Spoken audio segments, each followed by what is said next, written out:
Hello, everyone, and welcome to another episode of Shola's Mentorship Blueprint podcast, the space where we have honest conversation about leadership, growth, and becoming the kind of people actually want to follow. I remain your host, Olushola Odubanjo. If you are an aspiring leader or a young professional who has ever felt the quiet tension of managing people older than you, more experienced than you, people who've seen it all, this episode is for you. Because leading older colleagues isn't about strategy or authority. It's about confidence and emotional intelligence and knowing who you are before the title tries to define you. In today's episode, we're talking about managing older and more experienced colleagues, not from theory, but from real leadership ground. We'll unpack the insecurities no one talks about, the mistakes young leaders often make, and how to earn respect without forcing authority.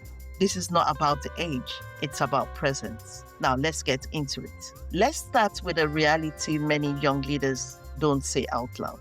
You walk in a meeting, you're the youngest person in the room, and the people you're expected to lead have more years in the organization than you have in your entire career. They were doing the job before you finished high school or secondary school. Might even remind you gently that they've seen leaders like you come and go. If that sounds familiar, come closer. Now, let's talk about the biggest lie young leaders believe. And here's the lie. If I know enough, prove myself enough, and show authority, they will respect me. Really? That lie will actually exhaust you. Because leadership is not about proving you're better. It's about proving you're secure. Older colleagues don't resist younger leaders because they're young. They actually resist younger leaders who overcompensate, dismiss experience, confuse confidence with arrogance, lead to be validated rather than to serve. Let me say this clearly. Experience does not automatically equal wisdom, but wisdom never dismisses experience. If you enter leadership thinking you must compete with years someone has lived, you already lost. Your job is not to replace the experience. Your job is to activate it. Leadership is not about knowing everything. It's actually about creating an environment where everyone brings their best. Now, to lead well, you must understand what's happening beneath the surface. For many older and experienced professionals, working under a younger leader can trigger fear of irrelevance, loss of status, feeling overlooked, worry that their legacy doesn't matter.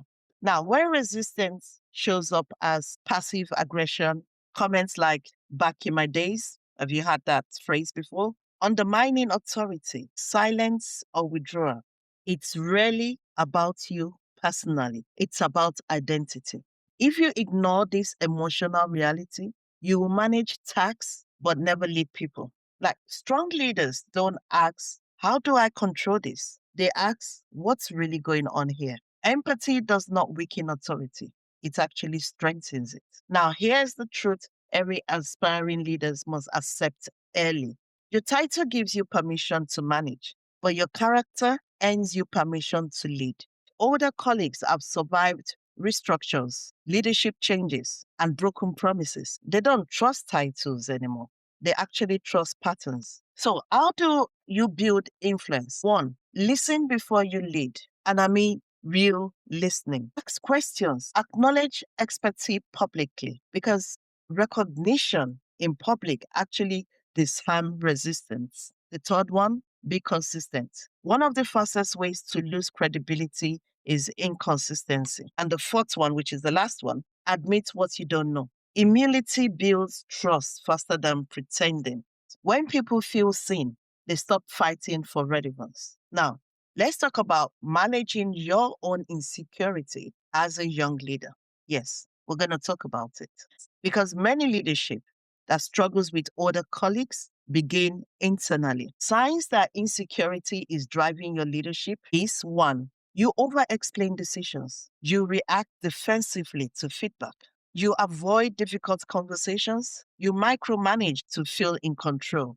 Now, leadership maturity begins when confidence is quiet, authority is calm, and presence is grounded. Before you try manage others, Before you try to manage others, ask yourself, am I trying to be liked or respected? Am I leading from fear or purpose? Am I reacting or responding? The leader you become internally determines the leader others experience externally. Now, let's talk about some practical strategies that actually work. One, co-create, don't dictate. Invite collaboration. People support what they help create. Two, separate respect from agreement. Disagreement is not disrespect. Third one, set clear boundaries early. Quite really important. If you don't, you're just inviting chaos. The fourth one, use experience as leverage, not competition. Actually position older colleagues as partners. Don't let them be your obstacles. And the fifth one, address issues directly and privately. Try and avoid this public power struggle. Redefining leadership across generations. The future of leadership is not age-based, it's value-based. The most effective leaders today, they learn across generations. They adapt continuously. They lead with emotional intelligence and they honor the past without being trapped in the past. If you lead people older than you with grace, you can lead anyone. And this is not a disadvantage. Now, let me leave you with this. Leadership is not about being the youngest or the oldest. It's about being the most intentional. If you listen deeply, lead humbly, communicate clearly, and stay grounded in purpose, age actually becomes irrelevant. You don't rise to leadership by demanding respect. You rise by becoming worthy of it. Now, this brings us to the end of another interesting episode. If this episode resonated with you, added value, don't keep it to yourself. Kindly share it with someone navigating leadership for the very first time. And make sure you subscribe to my channel, follow and turn on notifications so you don't miss future episodes. I would also like you to kindly engage in the comment section. Thank you. See you next week.